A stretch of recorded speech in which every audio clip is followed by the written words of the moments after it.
आपका HT news बनेगा आपकी आवाज। पल पल के अपराधों से कराएंगे आपको रूबरू। नहीं होने देंगे किसी पे भी अत्याचार।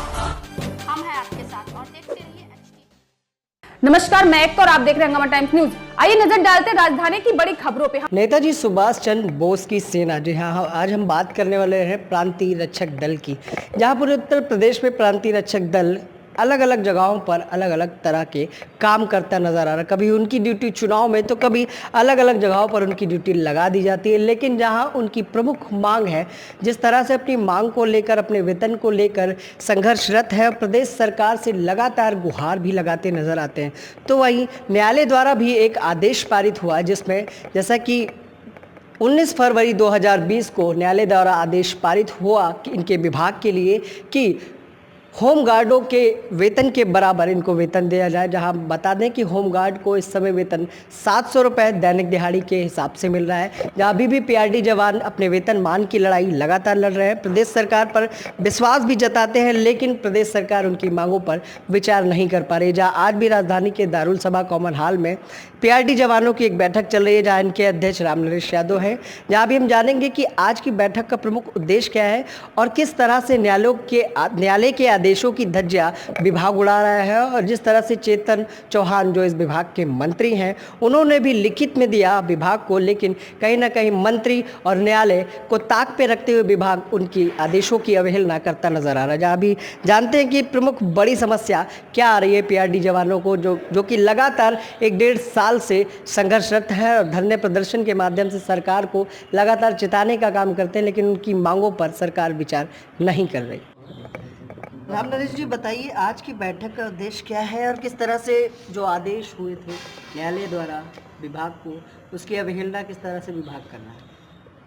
मैं आपके चैनल के माध्यम से उत्तर प्रदेश सरकार को भी चेतावनी भी दे रहा हूं और ये कह रहा हूं कि जिस तरीके से हमारे मांगों का बार बार बहिष्कार किया जाता है, उत्तर प्रदेश सरकार जानती भी है, सब कुछ है, और हर चौराहे पे हर जगह उत्तर प्रदेश में पीआरडी जवानों से कार्य लिया जा रहा है।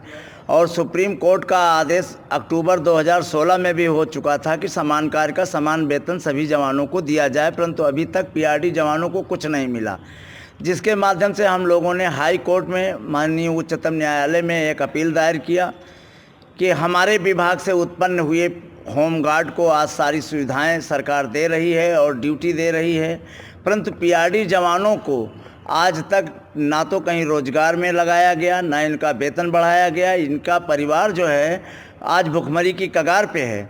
जब न्यायालय में हम लोगों ने रिट दाखिल किया तो न्यायालय द्वारा भी ये आदेश हुआ कि माननीय पीआरडी एवं होमगार्ड मंत्री चेतन चौहान जी ने भी ये आश्वासन दिया कि पीआरडी से होमगार्ड की उत्पत्ति हुई है और होमगार्ड को सारी सुविधाएं मुहैया कराई जा रही हैं, तो पीआरडी का भी सारी सुविधाएं देना जो है औचित्यपूर्ण है। इसी परिप्रेक्ष्य में न्यायालय ने एक आदेश जारी किया 19 फरवरी को सरकार के पक्ष में, और सरकार को लेटर भी दिया, और मेरे द्वारा भी न्यायालय के द्वारा जो हम लोगों के लिए आर्डर दिया गया है, वो उसकी भी कॉपी हमने मुख्यमंत्री महोदय को 24 तारीख को रजिस्ट्री कर दिया। परंतु अब उत्तर प्रदेश सरकार अभी तक हम लोगों की ओर ध्यान नहीं दे रही है। हमारा परिवार भुखमरी की कगार पे पहुंच चुका है। ना हमारे विभाग के जितने भी अधिकारी हैं घोटाले पे घोटाला कर रहे हैं, पीआरडी जवानों से पैसा लेकर के उनकी ड्यूटी लगाई जा रही है और जिनका पैसा नहीं मिल रहा उनको हटाया जा रहा है। कहीं बताया जा रहा है कि 1986 में जब हम लोगों ने 15 दिवसीय ट्रेनिंग किया तब नहीं कोई चर्चा हुई। अब जब न्यायालय की शरण में हम लोग गए हैं, न्यायालय का आदेश हुआ है, तो विभाग कह रहा है कि अब 7 दिन का आप लोगों को और प्रशिक्षण करना पड़ेगा। इसी के साथ साथ आज तक हम लोगों के ऊपर जो भी कार्रवाई होनी है, विभाग द्वारा सिर्फ उत्पीड़न हो रहा है। ना न्यायालय की बात मानी जा रही है, ना मंत्री की बात मानी जा रही है। और न्यायालय द्वारा ये हुआ है कि जिस तरीके से होमगार्ड को सारी सुविधाएं मुहैया कराई गई हैं, उस तरीके से पीआरडी जवानों का सारी सहायता दिया जाए। और पीआरडी जवानों को 375 दिया जा रहा है और होमगार्ड को 702 रुपया दिया जा रहा है। अच्छा, तो आप लोग चाहते हैं कि आप लोगों को भी 702 मिलना चाहिए। और जिस तरीके से न्यायालय ने यह भी कहा है कि जिस तरीके से सुप्रीम कोर्ट के आदेश के अनुसार होमगार्डों का दिसंबर से एरियर दिया गया है, उसी प्रकार से पीआरडी को भी वो एरियर 2016 से दिया जाए। परंतु अब सरकार क्या करती है। तो प्रांतीय रक्षक दल जो है जी, वो न्यायालय के आदेशों को नहीं मानता, विभाग हमारा नहीं मानता है, न्यायालय के आदेशों को विभाग हमारा नहीं मानता है। अब उत्तर प्रदेश सरकार के हाथ में है। माननीय मुख्यमंत्री महोदय यदि चाहेंगे तो हम लोगों का निराकरण हो जाएगा। प्रथम स्थापना दिवस जैसा कि हाल ही में आप लोगों ने मनाया था, जी, प्रमुख सचिव अनुराग पटेल आए थे जी, 11 दिसंबर को। 11 दिसंबर को। जी, तो उन्होंने आश्वासन दिया था कि आपकी मांगों पर जल्द से जल्द विचार सरकार करेगी।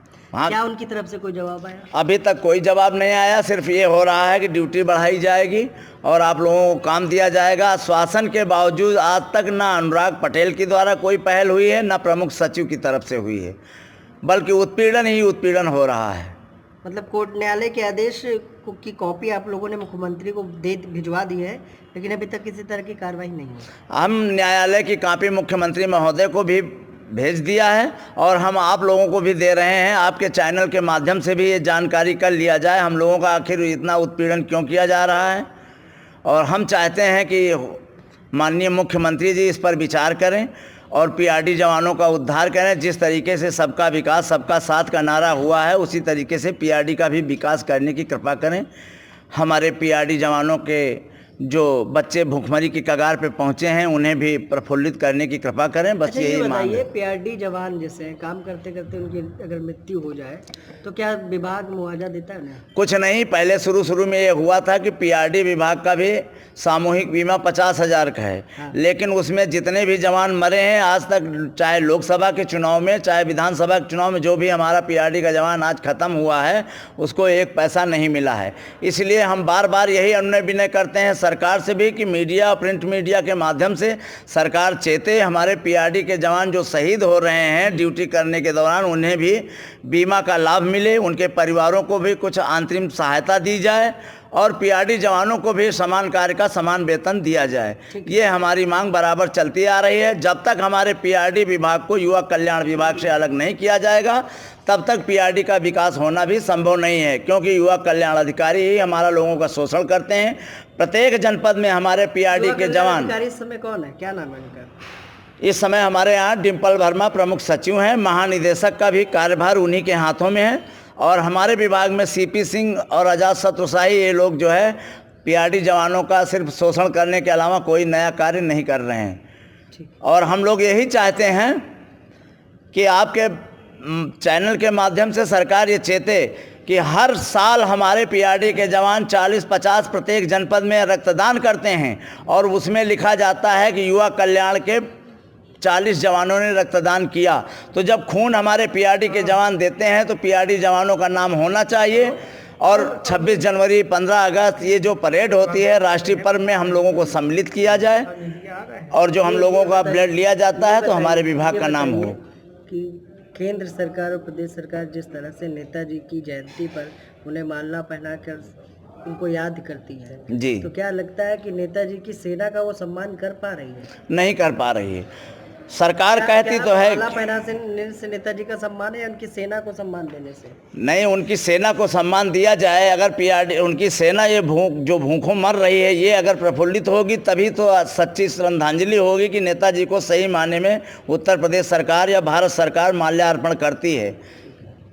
और हमको युवा कल्याण से अलग किया जाए, पीआरडी विभाग का आईपीएस अधिकारी दिया जाए, बस यही। तो ये थे PRD welfare association Uttar Pradesh के अध्यक्ष यादव। जिस तरह से इन्होंने बताया कि किस तरह से लगातार नेताजी सुभाष चंद्र बोस की सेना का शोषण हो रहा है, तो वहीं उन्होंने बताया कि न्यायालय के आदेश जिस तरह से हुए उन्हें समान कार्य का समान वेतन देने की बात कही गई, लेकिन युवा कल्याण विभाग है कि इस बात को मानने के लिए तैयार है। न्यायालय के आदेशों की अवहेलना करता साफ साफ नजर आ रहा है युवा कल्याण विभाग, जहां उन्होंने बताया कि किस तरह से प्रथम स्थापना दिवस भी उन लोगों ने हाल ही में यानी कि 11 दिसंबर 2019 को मनाया, जहां पर प्रमुख सचिव अनुराग पटेल ने यह भी कहा था कि इनकी मांगों पर जल्द से जल्द विचार किया जाएगा। जहां न्यायालय ने भी इनकी मांगों पर विचार कर लिया, लेकिन अभी तक उत्तर प्रदेश की सरकार ने इनके लिए किसी तरह की कोई कार्रवाई नहीं की। विशेष मोहित के साथ मैं विक्रम आपसे इजाजत चाहूंगा। नमस्कार। आपका एचटी न्यूज बनेगा आपकी आवाज, पल पल के अपराधों से कराएंगे आपको रूबरू। नहीं होने देंगे किसी पे भी अत्याचार।